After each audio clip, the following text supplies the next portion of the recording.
రతనాల మేడలోన నిన్నొక రాణిగా చూడాలని, నీ అడుగులు కందకుండా నారి చేతులుంచాలని.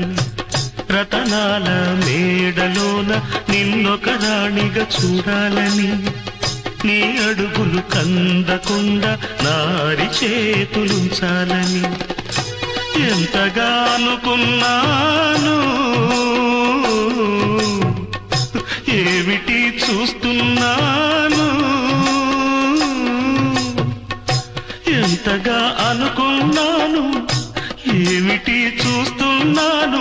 పన్నీటి బతుకులోన కన్నీటి మంటలేనా